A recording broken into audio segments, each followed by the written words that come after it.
Chapter 10 Brutus. As the two wandered through the busy venues, Calpurnia asked, "What even happens on the Armilistrium again? I know we celebrate it every year, but what specifically happens again?" Caesar replied, "It's an annual holiday in the Roman religion and is a festival in honor of the god of war and agricultural deity Mars on October 19th of each year. On this day, the weapons of the soldiers were ritually purified and stored for winter. The army would be assembled and reviewed in Circus Maximus, garlanded with flowers. The trumpets, called tubaea, would be played as part of the purification rites. The Romans gathered with their arms and armor on the Aventine Hill, and heavily precision with torches and sacrificial animals. The dancing priests of Mars, known as the Salian priests, may also have taken part in the ceremony." Calpurnia asked, "What kind of sacrificial animals are used by the Salians?" Caesar paused, pondering before answering. "The primary animals used to be sacrificed to Mars would be the... Oh, God, I don't even know how to say that. Suovitaruila. The Suovitaruila. I'm pretty sure I just butchered that. A traditional Roman purification rite consisting of the sacrifice of a pig, a sheep or ram, and a bull or ox to Mars. After a moment more of wandering through the streets near the stadium, they heard a familiar voice call out, "Caesar! Mr. Caesar!" As Calpurnia and Caesar looked around, Calpurnia gasped excitedly and told her husband, "There he is, Julius." And standing in front of the couple was none other than the politician and orator Marcus Junius Brutus, a very close friend of Caesar, who was almost like a family member to the man. Brutus was 40 years old, possessing a distinct, sharp-jawed, rhombus-shaped face framed by a head of thick, fluffy black hair. His bright hazel eyes held a disciplined focus, and his face was mostly clean-shaven, save for the very light shadow-like beginnings of a well-kept beard. Unlike the traditional civilian upper-class toga, Brutus wore a more structured patrician ensemble. Over a high-collared, long-sleeved white tunic shirt, he layered a formal white jacket, which complemented a heavy, flowing robe skirt that descended cleanly to just above his ankles. The cut of the garment highlighted his broad shoulders and slightly muscular arms. Around his neck, a simple yet elegant silver necklace rested against the crisp fabric, adding a subtle touch of wealth to his otherwise dignified appearance. He completed the attire with formal, finely stitched, brown leather shoes, standing with the quiet posture of a man well accustomed to the courts and the Senate floor. Early in his political career, Brutus opposed Pompey, who was responsible for Brutus's father's death. He was also close to Caesar, yet despite that, Caesar's attempts to evade accountability in the law courts put him at greater odds with his opponents in the Roman elite and the Senate. Brutus eventually came to oppose Caesar and sided with Pompey against Caesar's forces.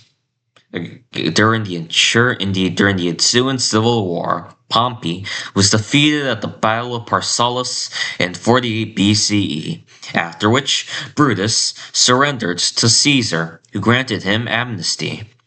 Brutus approached the couple with a measured, graceful stride. Good afternoon, Caesar, and to you as well, Lady Calpurnia," he greeted, offering a formal and calm handshake to Caesar first, and then to Calpurnia. He kept his tone respectful but familiar. How has your day fared so far, Dictator? And you, Lady Calpurnia?" Caesar chuckled. Softly, his posture relaxed. The two of us are doing wonderfully so far. That is splendid to hear, Brutus answered with a slight incline of his head. He gestured toward the Roran. Sorry, oh, damn it. Sorry. He gestured toward the roaring stadium behind them. Are you here primarily for the opening ceremonies, the chariot racing, or perhaps the animal sacrifices and the ritual purification of the legionaries' weapons before they are stored for the winter? We will be here for the entire day. Do not worry, Caesar replied with a warm laugh. From the first precision until the final closing ceremonies this evening, we shall remain in and around the Circus Maximus. As his laughter subsided, Caesar glanced around the bustling arcade, his sharp eyes scanning the crowds. Tell me, Brutus, where are Publius Servilius Casca and Gaius Cassius Longinus? Or Longinus? I don't know. Were they able to make it? Tribune Casca and General Cassius? Brutus asked to clarify. The very same, Caesar replied. They are meant to meet us near the main entrance, Brutus explained. Though funnily enough, neither of them has appeared just yet, and even though I appeared before you two, all of us are still well ahead of schedule. They are perfectly on time. It is simply taking them a few moments longer to navigate the crowds than anticipated. Brutus paused, his expression turning slightly more serious as a thought occurred to him. Tell me, Caesar, did you hear about the incident that occurred during the opening ceremony of your triumph a few days ago? Caesar's eyes narrowed slightly, the politician in him taking over. Are you referring to the standoff between those two aristocrats and the group of the plebeians? The one where the aristocrats tried to disrupt the festivities by tearing down the decorations while verbally harassing and throwing things at the crowd? The very one, Brutus nodded. Well, in short terms, Caesar stated flatly, they have been silenced. Brutus tilted his head, his brow furrowing in genuine confusion. In genuine confusion. Silenced, Caesar? What kind do you mean by that? They were promptly identified and arrested by a squad of city legionaries shortly after the disturbance. Caesar clarified, his voice smooth and untroubled. The two patricians are currently in the holding cells, awaiting their trial. They will face judgment under Roman law tomorrow, on the 20th of October. Brutus shook his head in a slight disbelief, a torch of frustration creeping into his voice. Caesar, I am not asking how they were captured. I am asking what exactly drove them to such madness and what sort of fate awaits them at trial. Caesar replied, once again with that same ambiguous tone. They will be removed after the trial, most certainly. The evidence is in favor of the plebeians, not the oligarchs. Brutus scoffed and asked, they are going to be simply put in a minimum security federal prison camp. Or maybe even exiled, safely, while still retaining minor aristocracy. Right, Caesar? Caesar simply stared blankly at Brutus before looking away, almost as if ignoring him, but at the same time, not really. Brutus's face then turned to concern as he asked one final time, right? Caesar exhaled and looked at Brutus with an assuring face. Brutus, there's nothing to worry about. They'll be fine. He then kindly told Brutus, why don't you go to the main entrance and wait for Cassius and Casca? We'll be there shortly after they arrive. It won't be long before they return. Brutus nodded his head affirmatively. His tense expression relaxed slightly.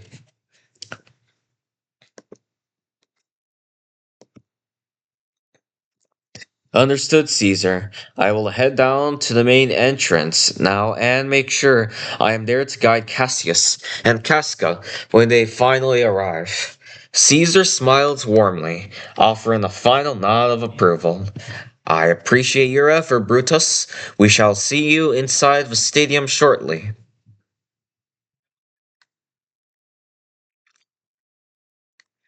Chapter 11. The Soothsayer.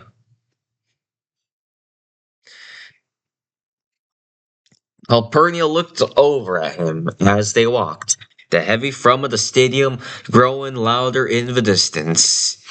Julius, can you please give me a quick recap of how the hell the Civil War unfolded? I want to hear it from your perspective. Why, of course, Caesar replied, his eyes narrowing slightly as he recalled the grueling campaigns. This war truly began the moment I crossed on the Rubicon back on January the 10th, 49 BCE, and it only just concluded with our victory at the Battle of Munda on March 17th, this very year. He adjusted his sword belt, continuing in a low, measured voice. It was fought between two main factions, my own Caesarians and the Pompeians, led by Gnaeus Pompeius Magnus. We weren't alone on the Mediterranean stage either. My forces secured an alliance with the Mauritanians under King Boud, while the Pompeians managed to draw support at various times from the kingdoms of Numidia, Egypt, and Pontus. And after Pompey met his end in Egypt, Calpurnia prompted gently. The resistance fractured, but refused to break, Caesar explained. I had to lead a swift military expedition into Asia Minor, aka Turkey for those who didn't know, to stabilize the east before sailing for North Africa. It was there at the Battle of Farsab. It was there at the Battle of Phospus in 46 BCE that I shattered the forces of Metellus Scipio. Seeing their cause lost in Africa, both Scipio and Cato the Younger chose suicide over surrender shortly after my victory. He paused. As they neared the entrance to the stands, his tone hardening with grim pride. But the final, most desperate stand took place in Spain. Just months ago at Munda, I finally crushed the last remaining Pompeian stronghold. They were led by none other than my former lieutenant, Titus Labienus, who died on the field. And thus, with his defeat, the war was decisively won. As Caesar grinned happily, glancing at the vibrant scenery, a woman suddenly dashed out from the thick of the crowd and accidentally collided with him. With almost zero time to react, Caesar's deep-seated military instincts instantly overrode his festive mode. In a flash of lethal defensive instinct kicking in, his left hand dropped rapidly to his left hip, his fingers snapping toward the spot where his sword hilt would normally rest. Simultaneously, the veteran statesman threw up his right arm in a tight protective guard. Before his conscious mind could even process the threat, his bare fist shot forward in a sharp, reflexive defensive strike, thudding squarely against the woman's left shoulder. The blow landed with a dull thud, but as his vision locked onto her startled, wide-eyed face, Caesar instantly checked his momentum. What could have been a crushing combat ending strike softened at the final microsecond into a hard, abrupt tap. He froze in his pseudo mock stance, his chest heaving slightly as his tactical glare dissolved back into shock, realizing in an instant that she was no assassin, just a clumsy civilian caught in the momentum of the crowd. Or was she something else? More surprising. The woman stumbled back, adjusting her rumpled attire as Caesar lowered his fist. She wore a simple, loose-fitting tunica, a practical T-shaped dress fashioned from two pieces of fabric sewn at the sides and shoulders, clutched tightly at the waist of a leather cord. Because the garment had shifted slightly from the impact, Caesar could see the edge of her the edge of her strophium, the firm fabric bands wrapped tightly around her torso for support during daily labor. Her footwear was modest, consisting of worn open-toed leather sandals, yet her accessories told a vastly different story. She was adorned in vibrant, richly dyed clothing and wore an array of striking jewelry made of polished precious metals and gleaming gemstones that caught the afternoon light. Her features spoke clearly of her Etruscan heritage.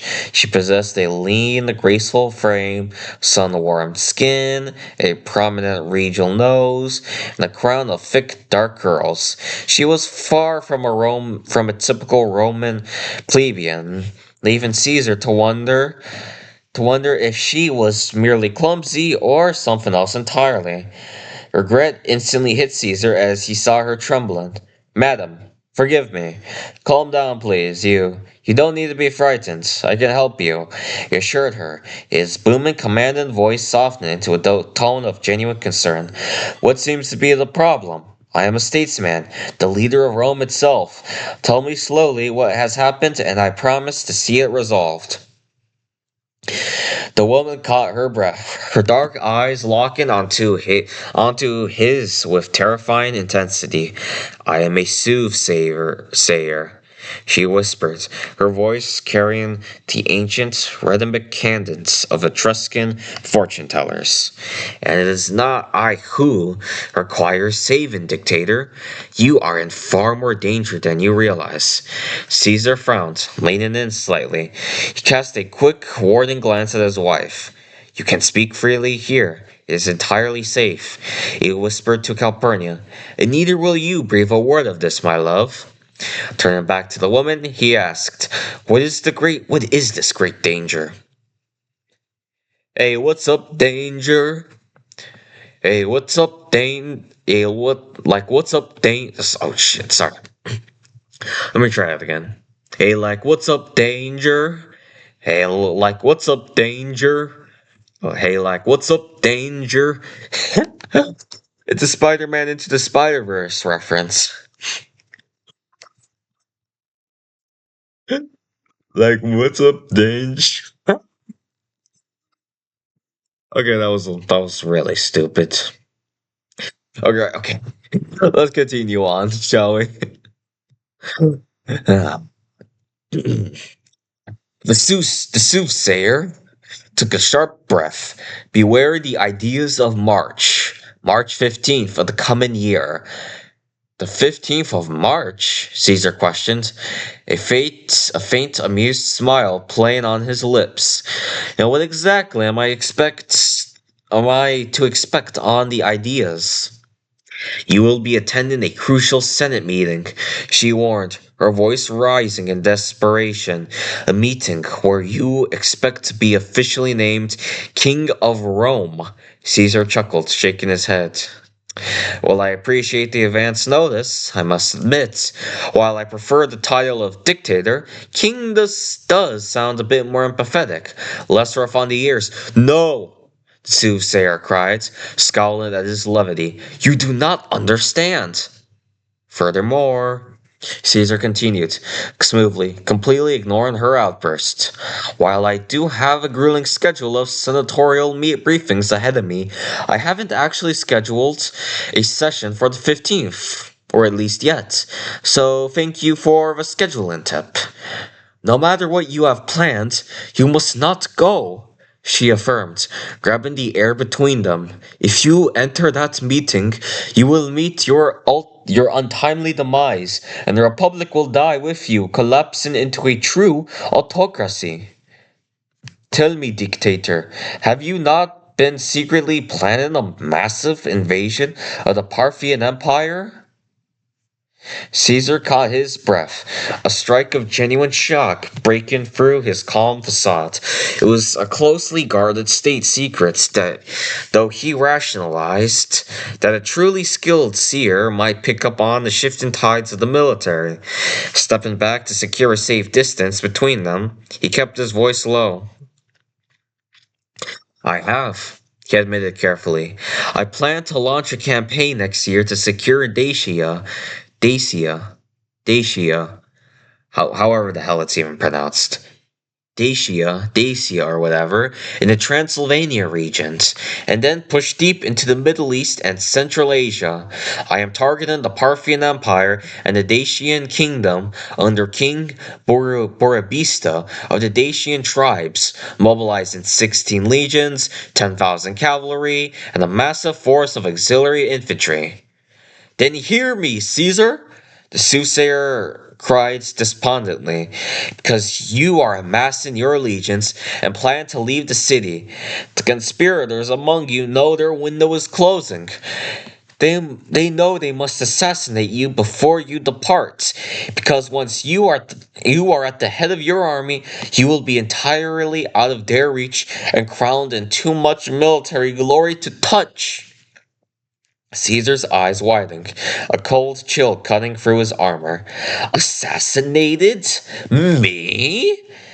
I am afraid so, she whispered mournfully. Your blood will paint the Senate floor. Caesar stared at her for a long moment. The heavy silence broke only by the distant cheers of the stadium. Then the tension broke, and Caesar let out a booming, dismissive laugh. He shook his head, looking at Calpurnia with a smirk, fully convinced the woman's dark omens were nothing more than theatrical nonsense meant to scare a superstitious man. Chapter 12 Proposal of Conspiracy.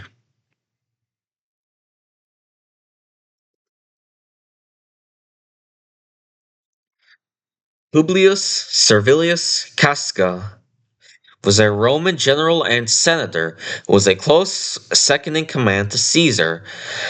Casca was elected as tribune in 43 BCE, and no unrest was associated with his taken office. He also aligned himself with the Roman statesman, lawyer, scholar, philosopher, and writer Marcus Tullius Cicero and Brutus's mother, named Servilia, who was a Roman matron. Casca was 39 years old, and he was a slightly tall individual. He was also a bearded man, and similar to Brutus, he wore a high-collared and formal long-sleeved shirt, but also a thin linen leather vest and a long-sleeved jacket over the vest. However, Casca also wore formal and conservative standard dress trousers instead of a robe. Brutus was walking alongside Casca, and Brutus asked the senator, "Where's Cassius?" Casca replied, "He got held up."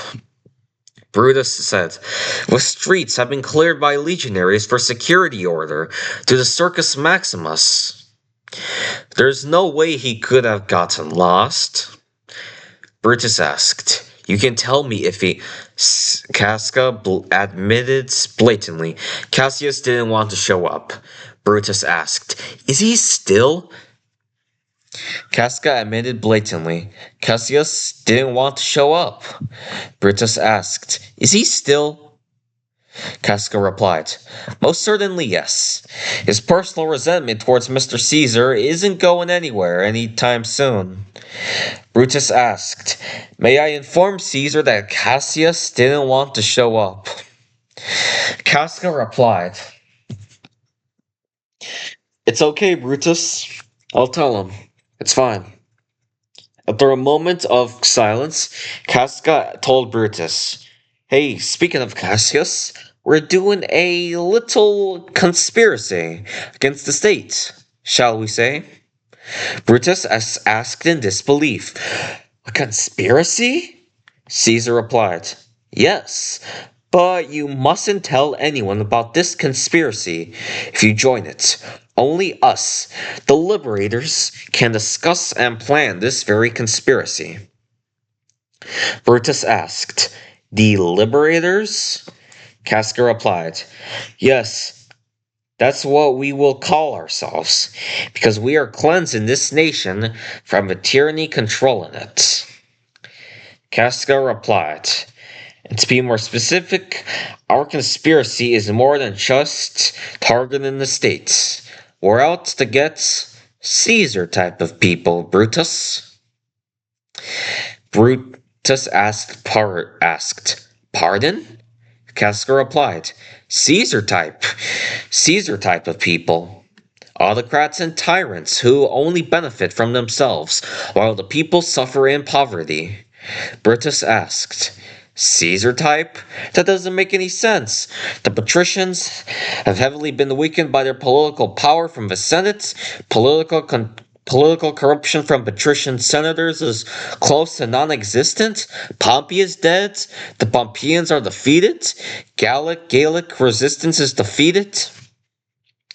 Brutus exclaimed, only then to realize, what kind of, quote, tyranny is still out there? That makes no sense at all. Brutus stopped dead in his tracks, standing completely motionless. His skin went pale, and his eyes contracted in fear, shock, and realization. He quietly asked, Do you mean? Yes. Yes, it is, replied Casca. Brutus asked, Why would we? Casca assured. Calm down, Brutus. You don't have to worry about anything. You will be fine. And I promise you, what we're doing is completely justified and worth it, whatsoever. It would save the Republic from decay and authoritarianism. Casco explained, now Cassius is the prime mover who conceived this tactic. Despite having been reconciled with Caesar and appointed as one of his legates, even with Cassius's bitter hatred to the man, Cassius became deeply offended when his junior, you were appointed Praetor Urbanu. I think I butchered that. Brutus asked concerningly, Is that bad? Does that mean I... Casca quickly assured and replied, No, it's just targeted at the dictator. Casca continued, This, along with the increasingly monarchical trend of Caesar's regime, spurred Cassius and other senators to plot Caesar's murder. Brutus asked, So we're going to kill Mr. Dictator because he didn't just get a promotion? Casca replied, There's much more than just that, Brutus. Brutus remained silent for several long seconds. His eyes did not meet Casca's at first. Instead, they drifted toward the distant streets of Rome, where the faint echo of marching sandals and shouted orders still carried from the direction of the Circus Maximus. Caesar's name seemed to hang over the city like a banner too large to be lowered. Brutus swallowed, his expression tightening with conflict. I do not hate him, he said quietly. I cannot pretend that I do. Caesar has shown me kindness. He has shown mercy to men who once stood against him. He speaks of Rome as if he truly believes he is protecting it. His voice weakened for a moment. But even kindness can become dangerous when it is placed above law. Casca watched him carefully, saying nothing. Brutus continued, more to himself than to his companion. A republic cannot survive if every road leads back to one man, if every officer, every honor, every army, every crowd, and every law bends around his will. Then what remains of Rome? Even if Caesar himself, even if Caesar believes himself noble, even if he believes his power is necessary, that does not mean the power itself is harmless. He looked at Casca. Then he looked at Casca. He looked at Casca. Then, his face pale, but steadier than before. I fear what he may become. Perhaps more than that. I fear what Rome has already allowed him to become. Casca's expression softened tightly, sensing the opening. Brutus drew in a slow breath, as though the words physically pained him. I will not promise murder, he said, firmly. Not yet. But I will listen. I will hear what Cassius and the others have to say. If this is truly about Rome, and not wounded pride, envy, or revenge, then prove it to me. His voice lowered.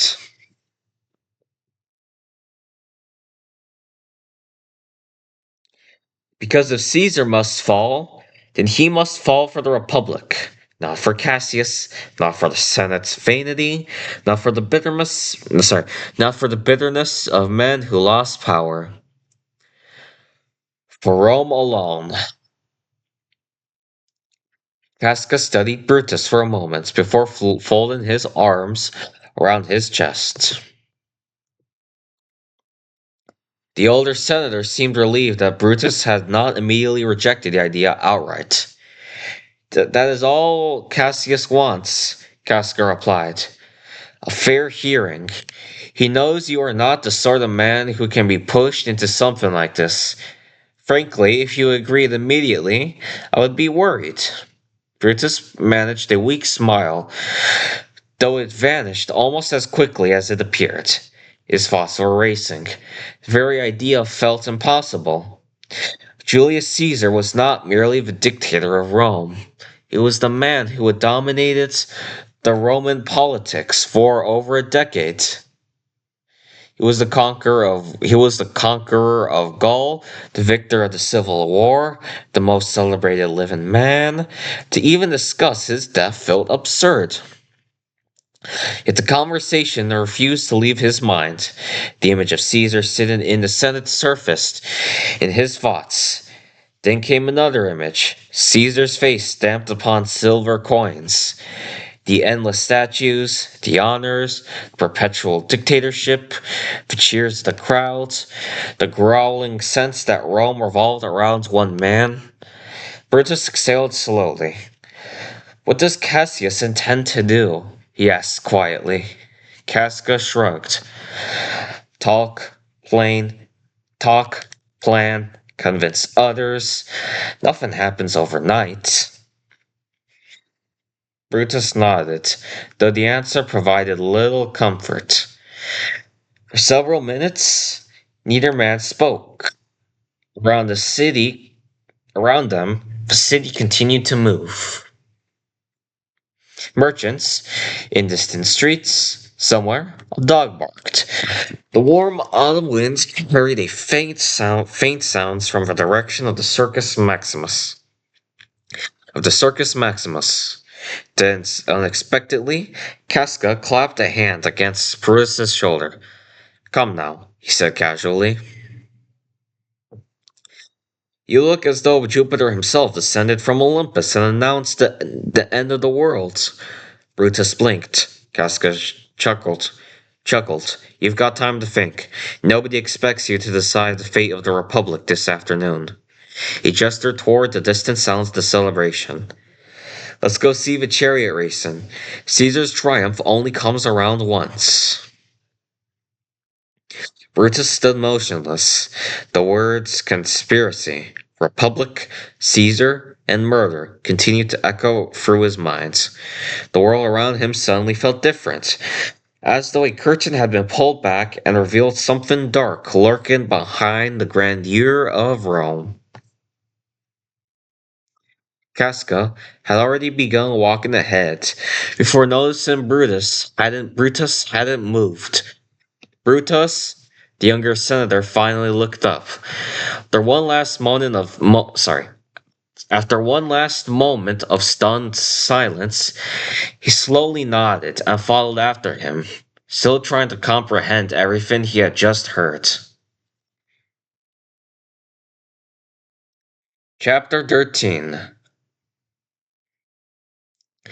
Herodotus on Pre-Alexandrian India. October 24th, 45 BCE, noon.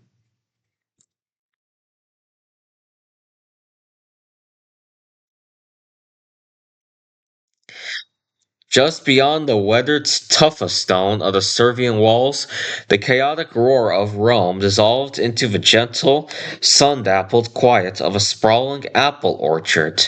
It was early afternoon, and the crisp autumn air was thick with the sweet, heavy scent of fallen, sun-warmed fruit and bruised leaves. Rows of gnarled ancient trees stretched across the rolling hillside, their branches hanging low under the weight of deep red apples waiting for the late harvest. Here, shielded from the dust of the nearby military roads, the only sound was the rhythmic hum of cicadas and the soft rustle of the breeze through the canopy, offering a deceptive peace, just a stone's throw from the heart of the Republic. Herodotus was an ancient Greek historian and geographer who lived during the 5th century BCE. Often referred to as the father of history, he wrote the Histories, a multi-volume work that covers a wide variety of subjects, functioning simultaneously is a historical account, an ethnography, and a travel narrative.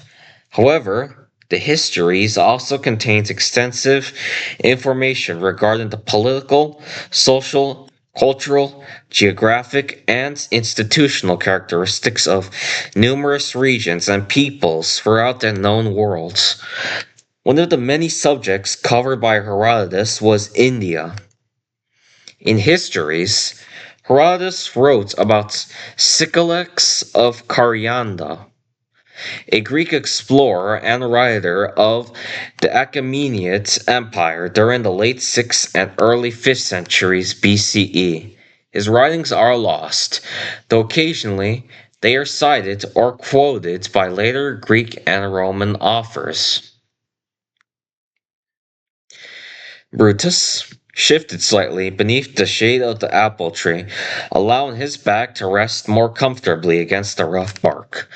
Above him, the branches swayed lazily in the afternoon breeze. A few loose leaves drifted downward through the sunlight, eventually settling among the fallen apples scattered across the orchard floor. The distant sounds of Rome remains little more than a faint murmur beyond the Servian walls. He adjusted the manuscript in his hands and continued reading. Sycolex of Carianda, Brutus read aloud. An explorer from the small city of Carianda, situated upon the coast of Asia Minor near Iasos. Brutus paused briefly. Carianda, he muttered thoughtfully. A tiny settlement compared to Rome. Strange how often history how often strange how often history remembers men from the smallest corners of the world. He looked back down at the text. Sycorax was likely a Carian by birth. Though little is known of his life, he was familiar with the languages and customs of the Greek world, and appears to have written accounts of his travels. Brutus smiled faintly. Another writer whose works have vanished. The moment seemed to genuinely disappoint him. He looked out across the orchard for a moment. A pair of birds darted between the rows of trees, disappearing into the canopy. So many books lost, Brutus remarked quietly to himself. A man may spend many years writing, and centuries later, not a single scroll survives. He shook his head. An unfortunate fate. Returning his attention to the manuscript, he continued. Very little is known about Sycorax beyond what later writers preserved. His own writings have largely disappeared from the world, surviving only through occasional references made by Greek authors. Brutus chuckled. A familiar problem. He scratched the side of his jaw. It seems historians spend half their lives writing history, and the other half searching for books that no longer exist.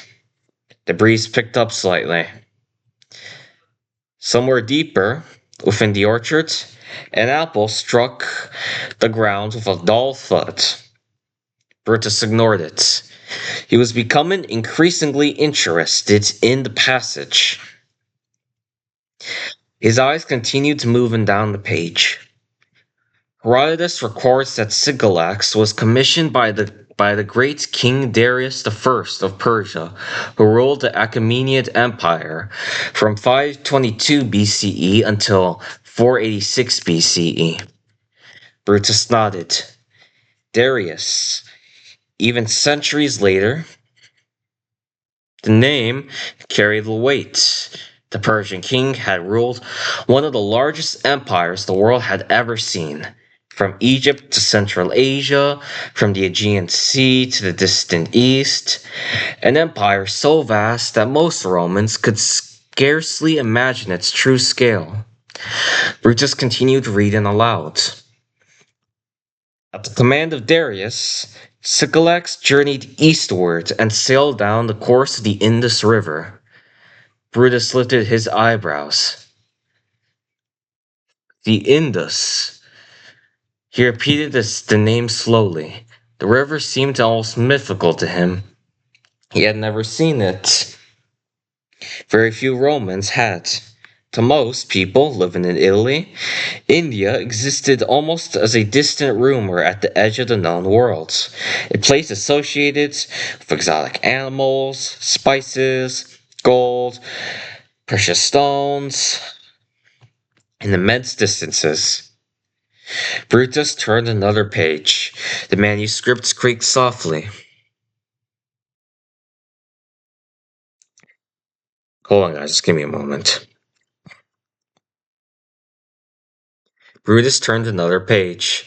The manuscript creaked softly. He continued. After navigating the Indus, Sycorax and his companions entered the great southern ocean and continued westward. Following the coastlines, they rounded the Arabian Peninsula before eventually reaching the region of Suez. Brutus stopped reading. For several moments, he simply stared at the text. Then, he let out a low whistle. That is an extraordinary voyage. His voice was filled with a genuine admiration. To sail from the Indian subcontinent all the way around Arabia, he laughed softly. Most Roman merchants complained about crossing the Adriatic. The thought amused him. He imagined the endless coastlines, the unfamiliar peoples, the strange languages of Indo-Iranian origin, the deserts, storms, the heat, the uncertainty. Every day must have carried the possibility of death. Yet Sycorax had continued. Brutus looked once more toward the distant walls of Rome. For a moment, the Republic seemed very small, not weak, not insignificant, simply small compared to the vastness of the world. There is always another land beyond the horizon, he murmured. Another people, another river. He looked back at the manuscript. And another fool brave enough to sail there. A smile crossed his face. The orchard remained peaceful around him as he prepared to continue reading Herodotus's account of the distant lands beyond Persia. Brutus slowly lowered the manuscript into his lap and exhaled. The breeze continued to drift through the orchard, stirring the branches overhead. The leaves rustled softly against one another, while the distant hum of cicadas persisted beneath the warm autumn sunlight. Somewhere nearby, another apple broke free from a branch and landed upon the earth with a muted thud. For several moments, Brutus simply sat there in silence. Then he carefully closed the volume. The worn covers of the histories met with a soft clap. His eyes remained fixed upon the book. Interesting, he murmured. Very interesting. Very interesting indeed. Herodotus had never actually traveled to India himself. That much was obvious. The Greek historian had written nearly 2 centuries before Alexander's campaigns, and nearly 5 centuries before Brutus himself sat beneath the apple trees outside Rome. Yet despite never seeing the subcontinent with his own eyes, Herodotus still managed to compile a surprising amount of information regarding the distant land.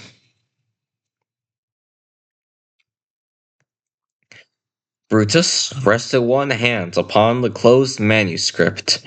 The edge of the world, he said quietly. That was how Herodotus had viewed India, not simply as another kingdom, not merely another foreign people, but as one of the Eshetati, whatever that is, the furthest reaches of the inhabited world, the boundaries of civilization itself, the place where reliable knowledge gradually gave way to rumor, speculation, and imagination. Brutus smiled faintly. It was understandable. From the perspective of a Greek living in the 5th century before Christ, India truly existed at the limits of the known earth. Beyond Persia, beyond Bactria, beyond the great mountains, beyond lands that many Greeks themselves had never seen. Herodotus could only describe what information managed to travel westward through countless intermediaries, Persian officials, imperial records, travelers, merchants, soldiers, sailors, ambassadors, and naturally, storytellers. Many storytellers indeed. Brutus chuckled softly. And every storyteller improves the tale. He had noticed it repeatedly while reading. Herodotus often blended genuine geopolitical observations with accounts that bordered upon mythology.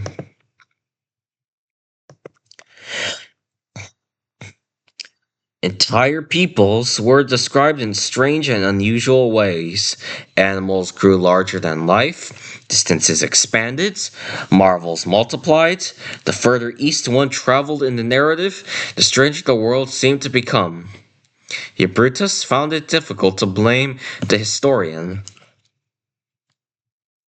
The man had done the best he could with the information available to him, and remarkably, much of it appeared to possess some basis in reality.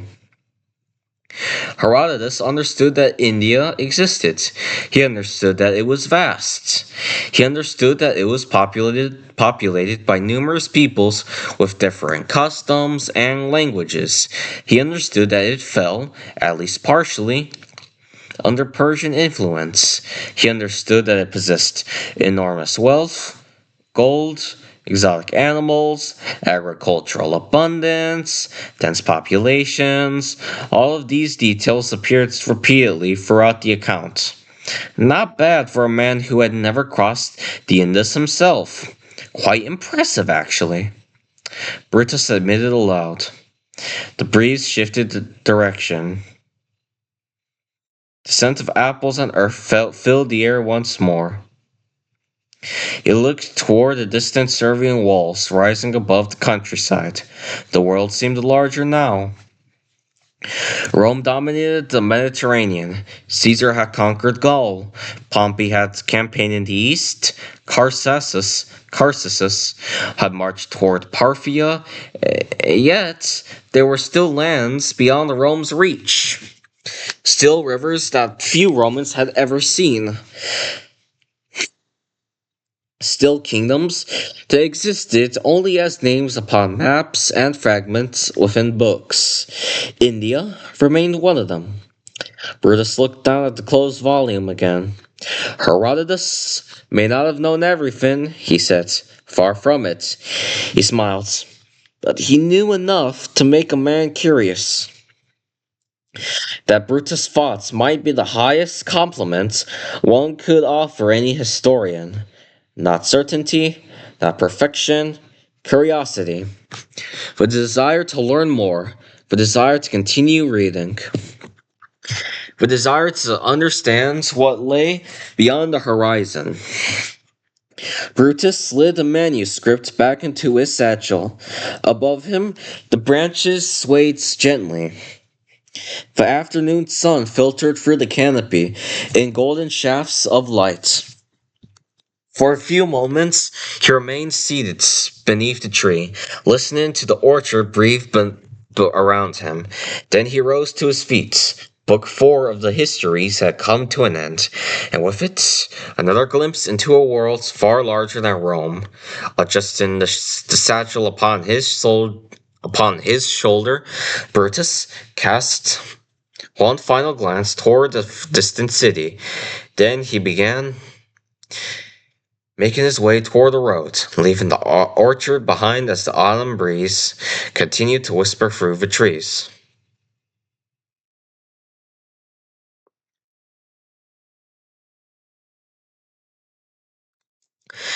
Chapter 14. Antony.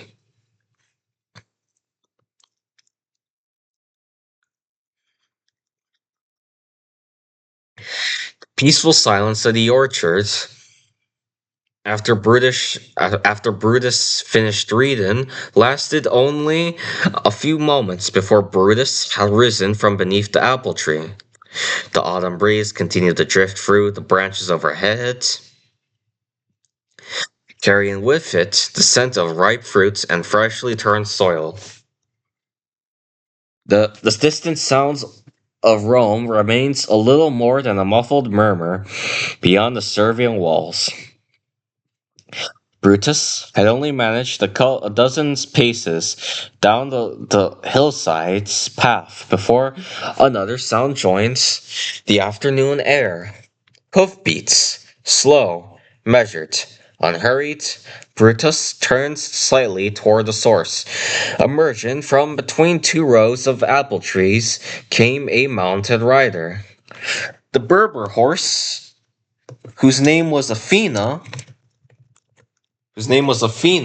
moved confidently through the orchard, its dark mane gently shifting through it gently in the breeze. The animal was powerful but elegant, carrying itself the quiet confidence of a creature accustomed to long journeys and military roads alike.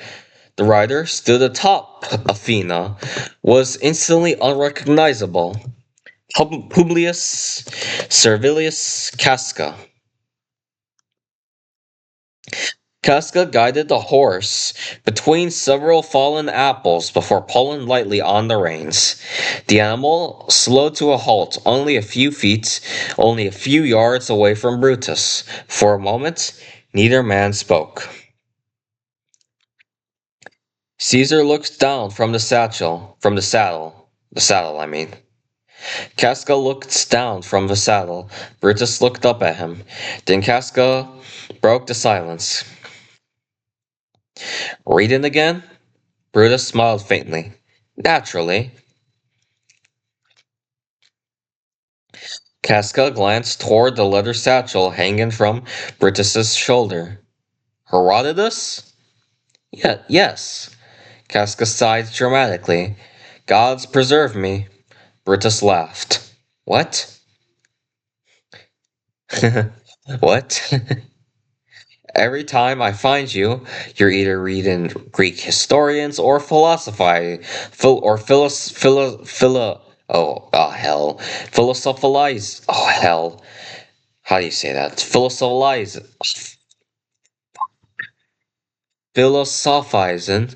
philosophizing, philosophizing. Oh, Jesus, how do you even say that? Philosophizing, philosophizing about something. I was doing neither. You were absolutely doing both. Brutus shook his head. I was reading. Reading becomes philosophizing whether you're involved. Casca adjusted himself in the saddle. What was it this time? India? Casca stared at him. India? India. You spent an entire afternoon sitting under an apple tree reading about India.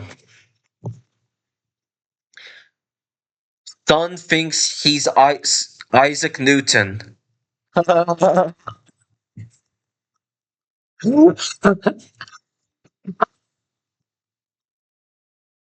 that was a stupid joke, sorry.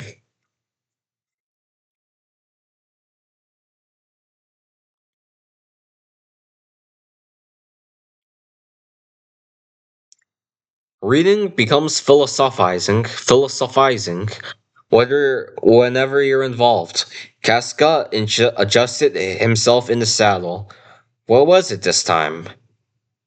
Oh, wait, hold on. What was it this time? Oh, wait, sorry. I already read that part, my bad. Brutus shrugged.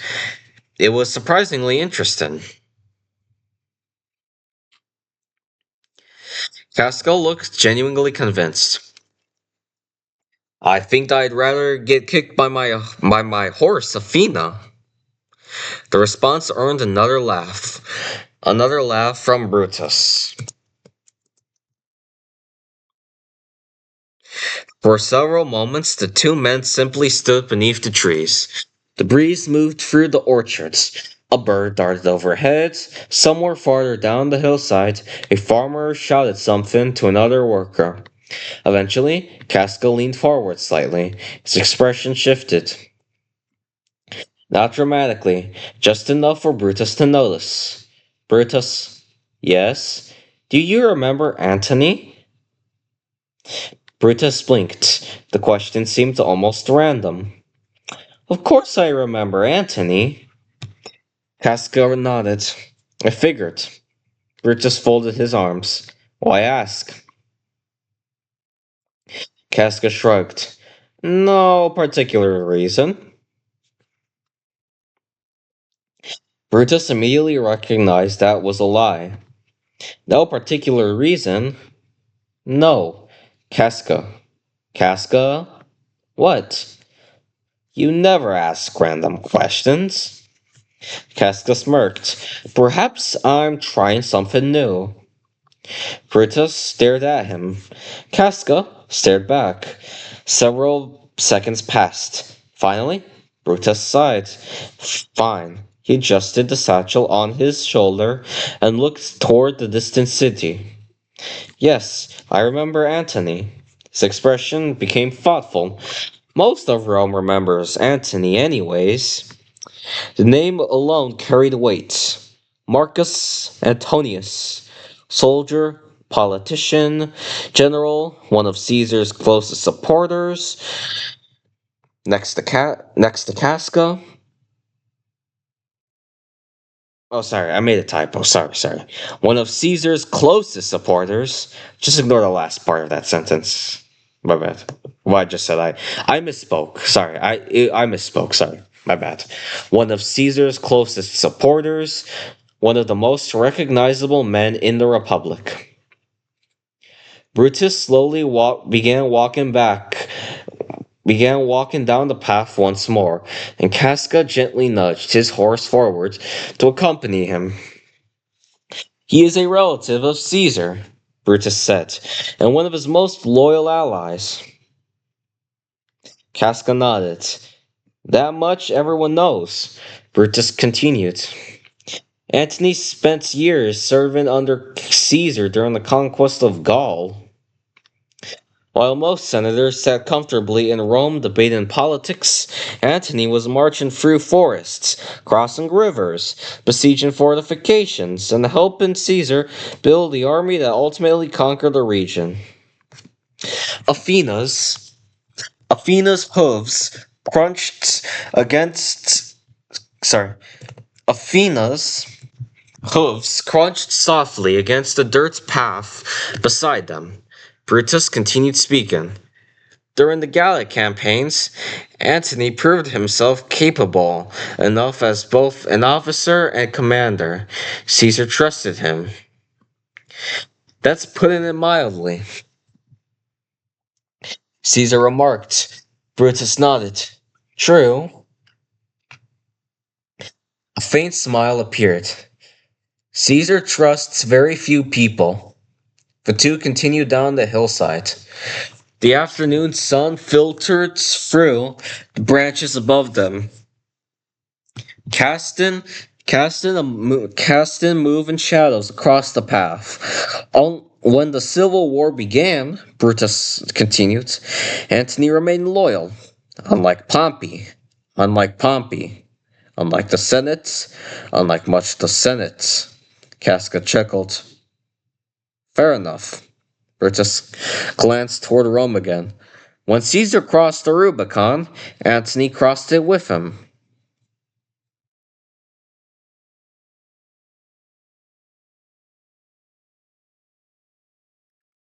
He paused. That alone tells you almost everything you need to know about their relationship. Casca slowly nodded. It did. The Rubicon had changed everything. Men had been forced to choose sides. Some hesitated, some fled, some switched allegiances, allegiances. Some switched allegiances. Antony had not.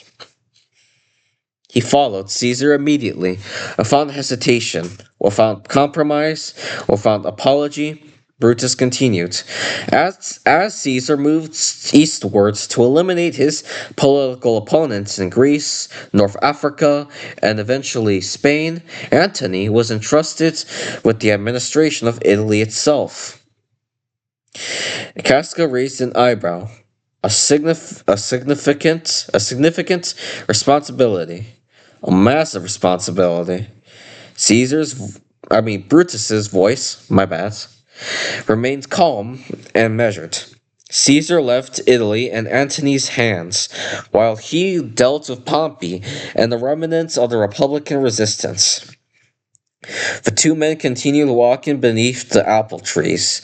Above them, the leaves rustled softly in the autumn breeze. And despite everything else one may say about Antony, Brutus concluded, Caesar clearly believed him capable enough to govern the Republic's heartland in his absence.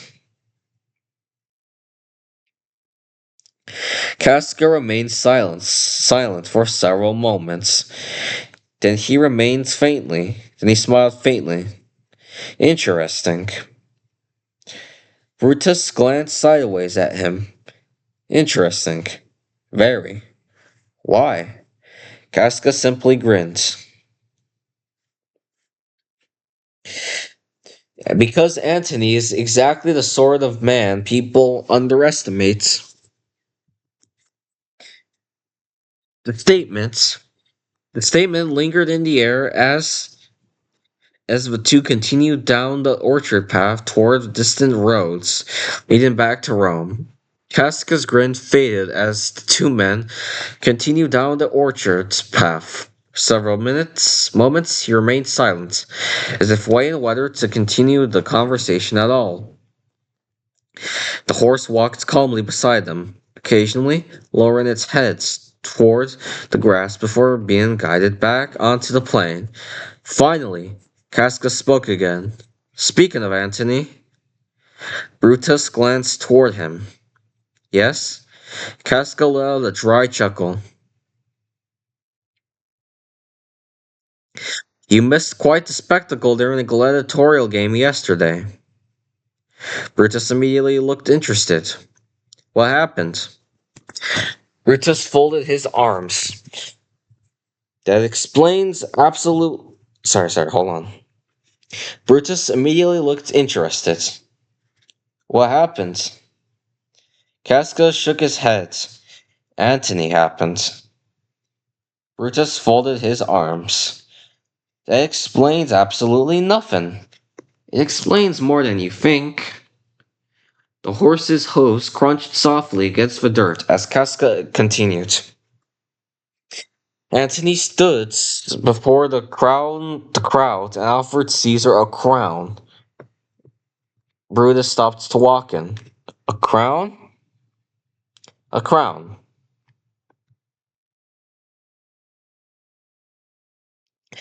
Brutus stared at him. Casca nodded. The thing looked more like a royal diadem than anything a Roman citizen should be comfortable looking at. For several seconds, Brutus said nothing. The breeze moved gently through the orchard around them. Then he asked quietly, "And Caesar?" Casca laughed. He refused it. Brutus visibly relaxed. Then what is the problem? Casca's smile widened. Because Antony offered it again. Brutus blinked. And Caesar refused it again. That still sounds reasonable. Caesar pointed at him. Wait, Brutus sighed. There is a more, isn't there? There is. Casca adjusted himself in the saddle. Antony offered it a third time. Brutus rubbed his forehead. 3 times? 3 times. And Caesar refused? He did. Brutus lowered his hand. Then why are you telling me this as though it were some great revelation? Casca looked almost amused by the question.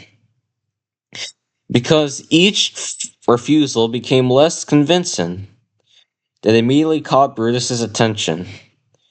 Casca continued. The first refusal looked genuine enough. He held one finger. Caesar pushed the crown away. A second finger joined the first. The second refusal was slower than the third. And by the third, he looked like a man desperately hoping someone would stop him from refusing. Brutus frowned. The implication was obvious. Casca saw it immediately. Exactly. The two resumed walking. The crowd watched the entire thing. Casca continued. Thousands of them. What was their reaction? Casca barked a short laugh. They loved it.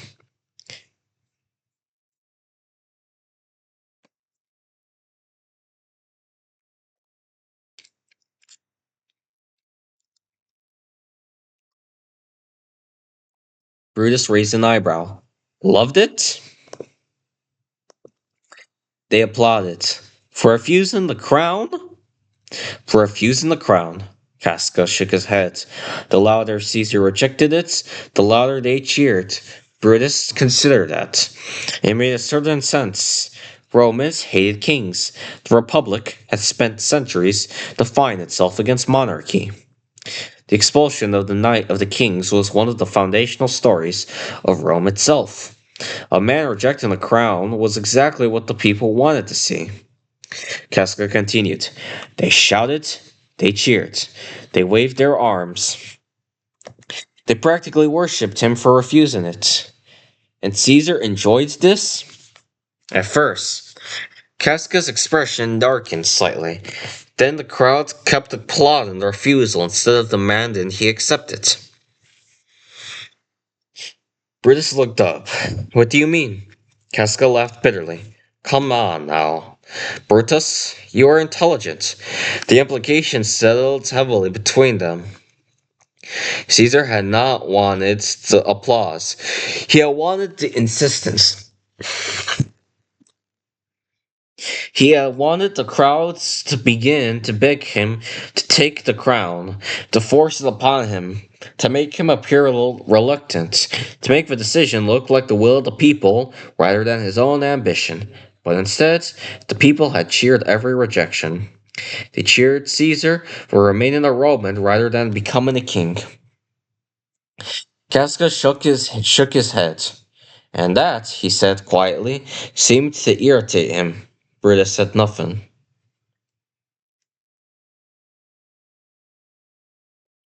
The autumn breeze moved through the orchard once more. Above them, the branches swayed gently. For the first time since Casca had arrived, neither man had seemed particularly amused. He was upset. Brutus finally asked. Casca nodded. Not openly, but yes.